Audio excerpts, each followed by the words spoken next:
guys, ako na po ni Kuya Renz. So, manay ko yun guys, kung ata pa dulong karon. So, kanay guys, is nag-drive ko guys, kay mag-atenta sa ato ang pag-umangkon, kay na-award daw siya na highest, na with honor siya guys, kani nga gate, guys, mo na yung guys, sa Bulilis National High School.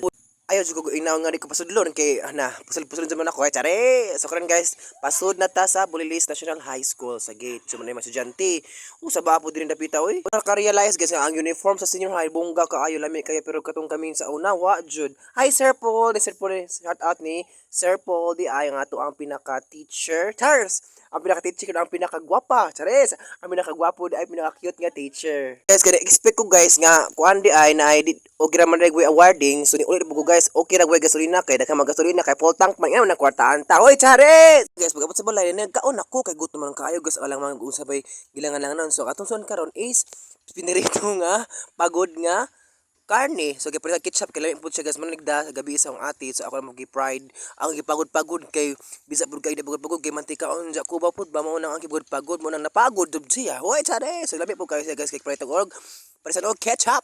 Karon guys pag humagkaon pa ni udto alaon na mag-meeting so ni atin ko kay usaon ta man kay kisugod sa ate buotan baya pud ta so natin ta sa ilang general PTA meeting. So ano guys ang gikuan mga general whole from the word general is general tanan na jud na nya with ato MC is si Sir Paul. Shout out Sir Paul. Kapit ng Valentines ang kita mo mga Valentines magpuyo sa bahay. So sila ang high school release kinama sila mga campus crush ug na po sila mga partner silang Valentines silang kinabuhi. Mao na pa campus crush sila sa ilahang Mr. and Miss Campus Crush sa ilang eskwelahan. Muna yung mga kandidata so ato maminawo ng ilahang pagsayo kay dapat ko naman perform sila og bongga kay para pud kami nga nananaw dito sa ubos ma-amaze me ug makakuan mi maka-judge po mi nga ay kani pasok sa top 10. Hoy, chares.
Paghuman sa ilang performance, ilang pagsayaw-sayaw sa stage, of course, nagdala sila box guys para muhatag pud mi og mga gagmay nga vote kay kana po'y basihan guys kisay madaog sa kwarta kay para pud kanang kwarta guys is itabang pud silang eskwelahan kay sa Bagong Odette grabe jud wala jud gipili sa Bagong Odette kundi tanan jud wala gipili. So salamat kay sa pagtan-aw guys. See you soon.